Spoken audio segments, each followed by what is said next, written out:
Welcome back to the Renegade Report. I'm Francis Mayer, Sports Information Director for the greatest community college athletic department in the known universe, and a big part of that is Renegade football.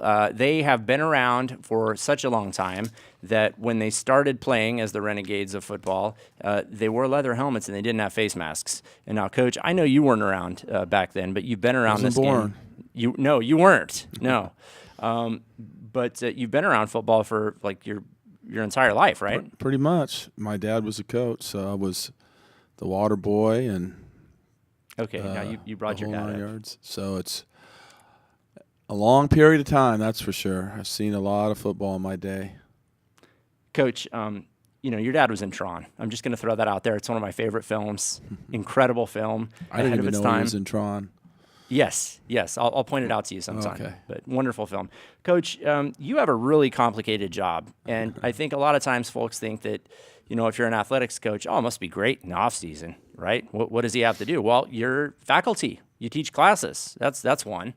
And then two, football. You got 22 guys on the field, Coach. There's a lot of moving parts. You got a playbook that makes me anxious. It's a lot of stuff to memorize, and there's a lot of studying involved, isn't there? Football is a very, very time-consuming sport. There's no doubt about it. There's really more than 22 if you take into account every special team that we have, and you Right. times them by 11, so it starts to get up there. You get over 80, 88, so it gets a complicated sport, and you have a lot of moving parts at one time.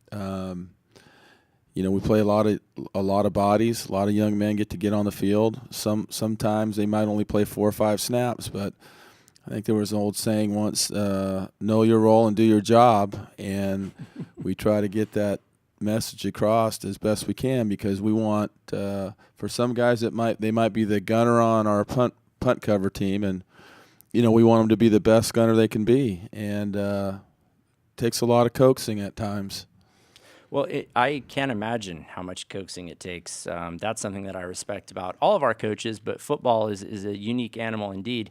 I remember a few years ago, there was a team that had its long snapper go down heading into the postseason, and they had to sign some guy off the couch, essentially, and that ended up costing him dearly in the postseason. I mean, you have all these guys, all this preparation, and then it comes down to, can he snap the ball to the holder on what was supposed to be a chip shot field goal, and no dice.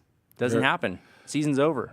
Very specialized. The long snapper is just one of those key components that a lot of people don't even realize when you're watching a football game, how important that guy's role is. He might only be on TV, he doesn't even make the box score. He's Right. going to be he might play 11 plays, 10 plays if they're having to, depending on how many times they're making field goals and PATs and how many times you're going to punt. But yeah, it's a very integral position. There's no question about that. And it's easy, especially after a game like we had last week, to say, well, Derek Vickers, he's back. He scores 2 touchdowns. Hooray. We're glad Derek's there. But that was really a team win, wasn't it? Well, no question. We created 6 turnovers on defense. We created some really good field position for ourselves. Derek's first run, he scores a touchdown on. We run a counter, and obviously he's not going to score a touchdown unless we have a hat on a hat. And what does that mean, Coach? Means we get people blocked. So he didn't do it by himself. He had 10 other guys out there participating in the play, and we got it blocked, and he hit the hole with his shoulder square and made a nice little cut past the second level. And it's a team sport. There's so many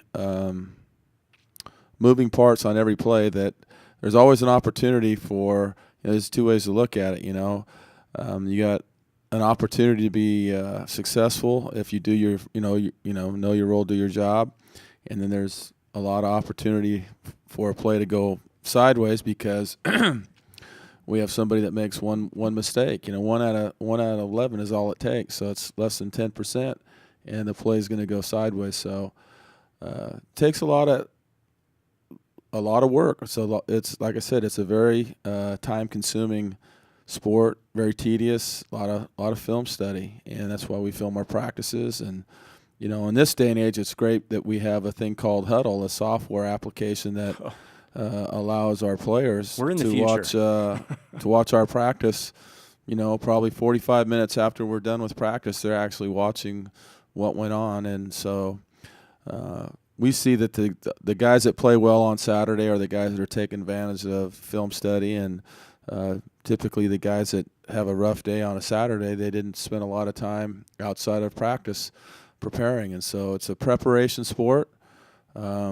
Everybody wants to win, but I think the saying was by Bobby Knight, not everybody has the will to prepare to win. So he's won a lot of basketball games, so I think that he has an idea of what he's talking about. Well, and Bobby Knight, it's funny you should bring him up because I am from a different part of the state where people work in mills and there's a lot of labor. And there's a lot of people who work in labor here. And I know that people talk about, you need to worry about people's feelings and this, that, and the other.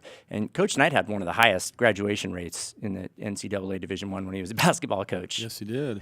And how these years that you have with athletes, and you don't need me doing public relations for you, but it is my job, and know your job, do your role.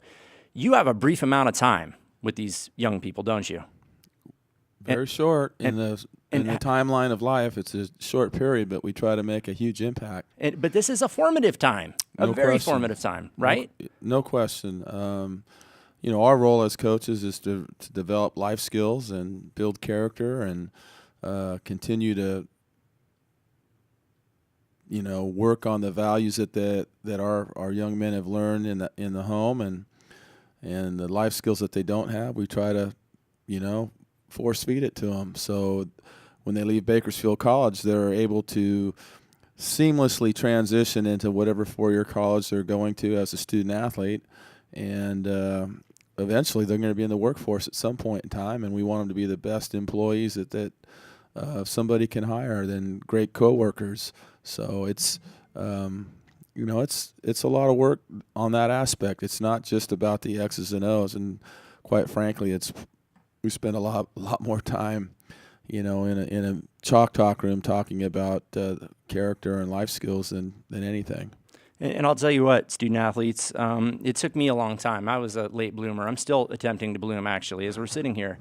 And you'll have a moment of clarity. You'll be 28, 30, 35. You'll be at work.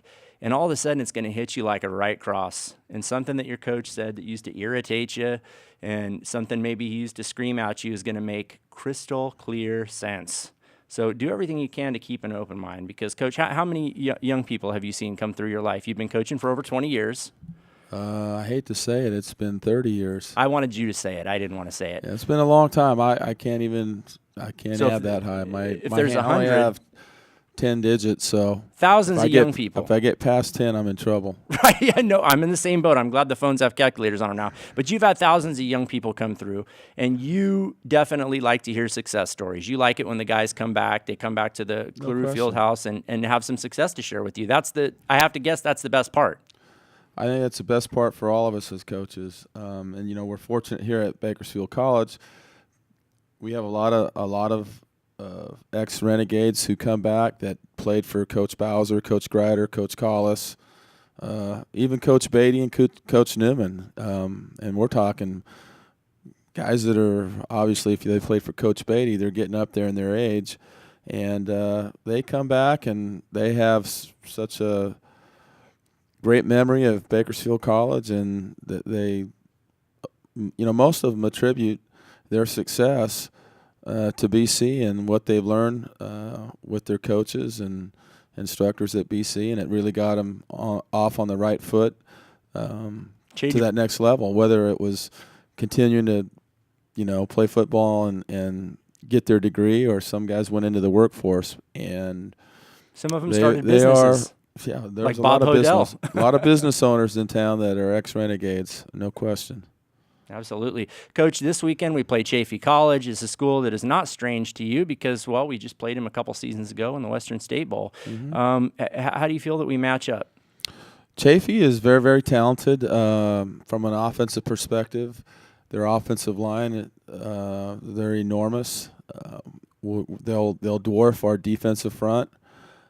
So we're going to have to substitute a lot of guys in and out so we're fresh and we can get off blocks up front. They have two extremely talented running backs that are going to be formidable. They both had 100 yards rushing. They have a sophomore quarterback that's got a lot of playing experience. So, from an offensive perspective, they'll be well coached. Defensively, they've got some really active linebackers and people up front. They substitute a lot of defensive linemen. They substitute quite a few guys last week, and so they're talented physically. And everybody says that the biggest improvements between week 1 and week 2, and hopefully their improvement isn't as great as ours. Coach, I'll tell you what, the team that played last year, and I'm a fan of every Renegade team, but this year's team, the energy that the athletes have, the innovation that the coaching staff has demonstrated, we saw a lot of different looks that we haven't seen from the guys in red in seasons past, and also just the surprises and shenanigans that you and Coach Dean and Coach Bolton have trotted out in just the past couple seasons in different situations says that you're obviously studying, and we have some tricks for Chaffey too. The gates are going to open at 4:30 on Saturday. Kickoff will be at 6 p.m., and we're giving a ball marker that was modeled on a poker chip possibly, but it's got the BC Athletics logo on it, and it's going to be a heck of a game. You're going to see the Kern County All-Stars at their best, and we have every high school, I think, in the Golden Empire represented, so please come out and support your Renegades this Saturday at Historic Memorial Stadium in the home opener for the entire athletics department of Bakersfield College, including athletic director Sandy Taylor and President Sonia Christian. I'm Francis Mayer. We'll see you next Thursday and hopefully Saturday.